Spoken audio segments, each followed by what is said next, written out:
आज हम लोग सप्लाई पढ़ेंगे।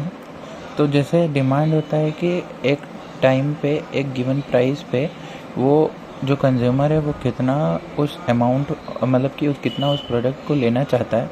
तो वैसे ही सप्लाई भी वही चीज़ है कि एक सेलर एक पर्टिकुलर प्राइस पे एक टाइम पीरियड पे उस चीज़ मतलब जो भी कमोडिटी है उसको कितना सप्लाई करना चाहता है। लेकिन अब सप्लाई को समझने के लिए पहले हम लोग को स्टॉक समझना पड़ेगा। सप्लाई और स्टॉक दो तो अलग अलग चीज़ है।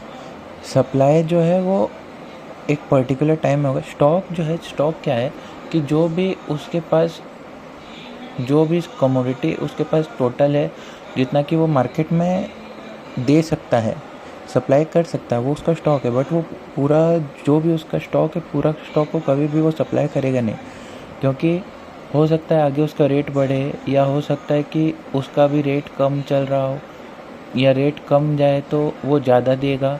तो इस चीज़ के लिए कभी भी वो ऐसा नहीं चाहेगा कि मैं अपना स्टॉक को पूरा दे दूं, बट वो कुछ भी मतलब कुछ पार्ट स्टॉक का रख लेगा। ठीक है, तो उसी को बोलते हैं स्टॉक। ठीक है, सप्लाई। तो फैक्टर्स अफेक्टिंग सप्लाई, कुछ फैक्टर्स है जो कि सप्लाई को अफेक्ट करते हैं। जैसे कि कुछ फैक्टर्स हमारे डिमांड को भी जो है फैक्टर अफेक्ट करते थे, वैसे ही सप्लाई को भी कुछ फैक्टर्स अफेक्ट करेंगे। जैसे कि पहला फैक्टर होगा price.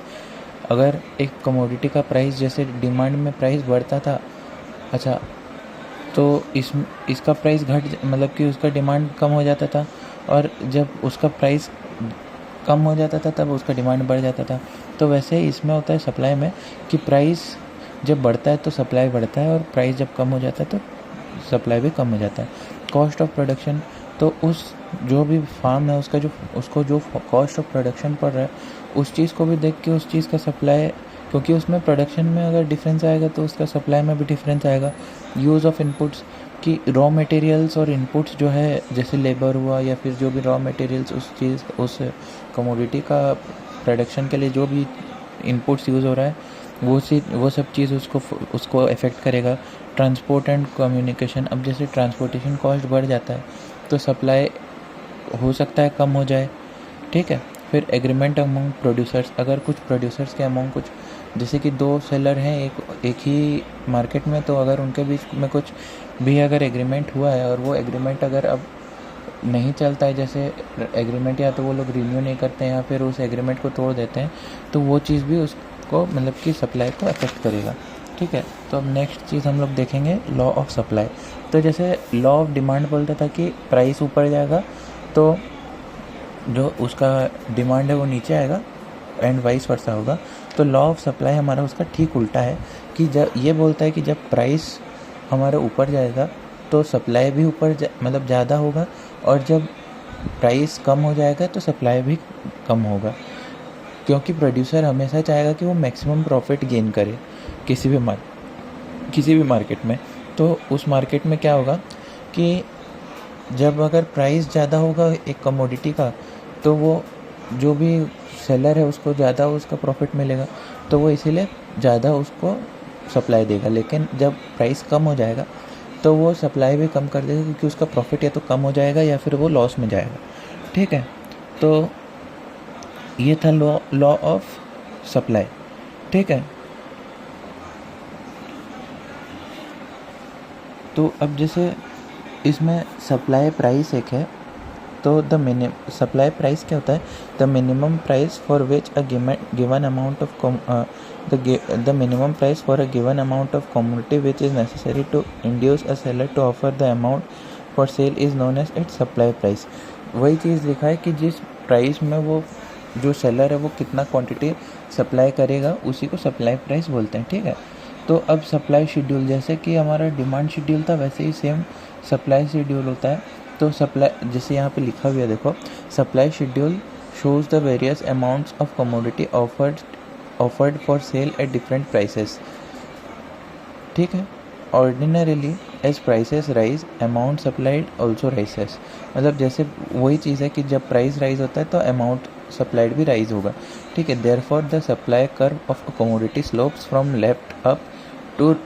Leftward to rightward upside. मतलब कि जैसे डिमांड कर्व, रुको मैं तुमको दिखाता हूँ। जैसे डिमांड कर्व हमारा ऐसे आता था बट सप्लाई कर्व हमेशा ऐसे जाएगा, ठीक है। तो अब कुछ एजम्पशंस भी है इस लॉ का, जैसे कि technique and production remains the same. अगर टेक्निक या प्रोडक्शन चेंज होता है और उससे अगर फार्म का मतलब कि जो भी फार्म का टेक्निक और प्रोडक्शन है मतलब कि उसको प्रोडक्ट कमोडिटी को प्रोड्यूस करने का वो सेम रहेगा, ठीक है। Supply curve of the input are generally considered given and fixed. मतलब कि सप्लाई कर्व जो है वो फिक्स्ड ही रहेगा हमेशा, चेंज बहुत रेयर केसेस में ही होगा। Taxes and subsidies are also to be held constant. मतलब कि टैक्सेस और सब्सिडीज़ जो मिल रहा है उस फार्म को वो भी कॉन्स्टेंट ही पकड़ेंगे हम लोग। और features of nature such as climate influence supply of agriculture. मतलब कि एग्रीकल्चरल क्लाइमेट चेंज या एग्रीकल्चरल प्रोडक्ट्स जो है उनका फीचर और नेचर को हम लोग ध्यान में रख के ही हमेशा लॉ ऑफ सप्लाई देखेंगे।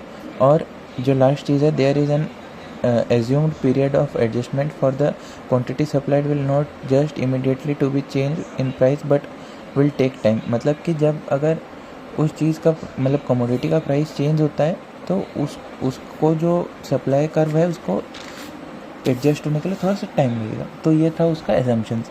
अब हम लोग देखते हैं कि individual supply curve and market supply curve, ठीक है। तो यहाँ पे देखो, जैसे कि ये सेलर ए का इंडिविजुअल सप्लाई कर्व है, ठीक है। तो यहाँ पे जब प्राइस P1 था तो ये सप्लाई M1 कर रहा था, प्राइस P2 हुआ तो ये सप्लाई भी M2 बढ़ा के M2 कर दिया, ठीक है। ठीक वैसे ही जब सेलर B का देखते हैं हम लोग तो SB जो है यहाँ पे हम लोग का SB सेलर B का सप्लाई कर्व है। Y एक्सिस में प्राइस होगा, X एक्सिस में अमाउंट सप्लाइड होगा। जब प्राइस P1 था तब वो जो अमाउंट सप्लाई कर रहा था वो भी P1 था।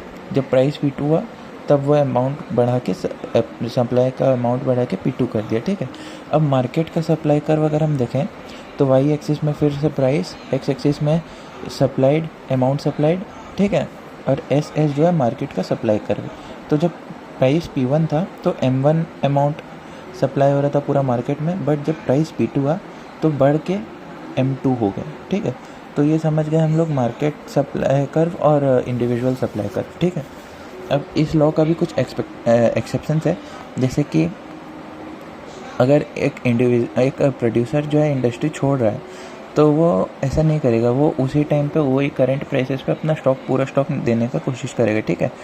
Exceptions of fall expectations of fall in price in the future. मतलब कि अगर वो सोचता है कि मतलब फार्म को ऐसा लगता है या सेलर को ऐसा लगता है कि फ्यूचर में प्राइस ड्रॉप हो जाएगा इस कमोडिटी का, तब वो उसका जो है पूरा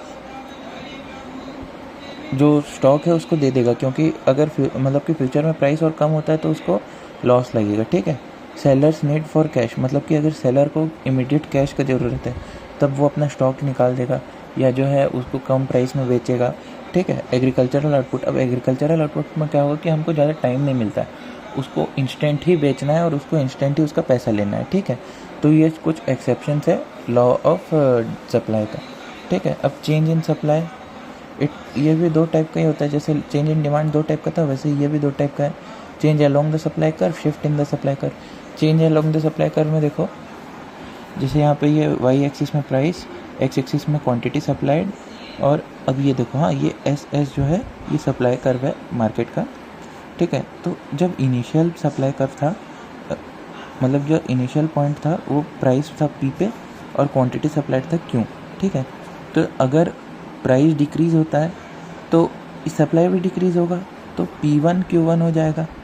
फिर अगर प्राइस इंक्रीज़ होता है तो सप्लाई भी इंक्रीज़ होगा, तो P2 Q2 हो जाएगा, ठीक है। It occurs due to the change in price with other factors remain. मतलब कि ये जो change amount the supply curve होता है ये सिर्फ प्राइस चेंज होता है तभी होगा, ठीक है। अब हम लोग देखते हैं shift in the supply curve क्या है कि जब प्राइस सेम रहेगा बट अदर थिंग्स जो भी दूसरी चीज़ें हैं वो अगर चेंज हो जाएंगी तब ये शिफ्ट होगा, ठीक है। तो जैसे हमारा डिमांड कर्व शिफ्ट होता था तो उसमें लेफ़्ट साइड जाता था तब वो बढ़ता था, और वो कम होता था, और राइट साइड आता था तो वो बढ़ता था, ठीक है, याद होगा।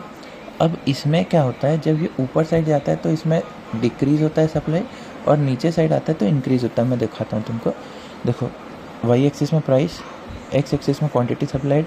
अब देखो प्राइस पी लेवल में ये जब S1 S1 एस जो है ये इनिशियल था सप्लाई कर, ठीक है। S1 जो है ये प्राइस मतलब कि प्राइस इंक्रीज़ होने के बाद का है, और जो मतलब कि जब सप्लाई इंक्रीज़ होगा वो वाला है, और ये जो है S2 ये जब सप्लाई डिक्रीज़ हुआ तब का है, ठीक है। तो S1 में देखो पी और क्यू था डिमांड हम लोग का, मतलब कि जो सप्लाई था वो PQ था, ठीक है। लेकिन जब वही चीज़ S1 पे आया तो हमारा क्वांटिटी सप्लाइड बढ़ गया, क्योंकि यहाँ पे हमारा जो मतलब सप्लाई है वो बढ़ रहा है, तो सप्लाई बढ़ गया इधर। और वही जब सप्लाई डिक्रीज़ हुआ ये लेफ़्ट साइड में, ऊपर साइड में, तब ये कम हो गया। तो ये चीज़ देखना है हम लोग को, ठीक है, कि जब क्वांटिटी मतलब डिमांड का हम लोग देखते हैं तो उसमें लेफ़्ट साइड में होगा तब वो कम होगा, और राइट साइड में होगा तो वो बढ़ेगा। बट सप्लाई का केस में जब ऊपर होगा तो डिक्रीज़ होगा, नीचे आएगा तो इंक्रीज़ होगा, ठीक है। तो सप्लाई में इतना ही था बस। अब नेक्स्ट वीडियो है हम लोग का इक्विलिब्रियम पे।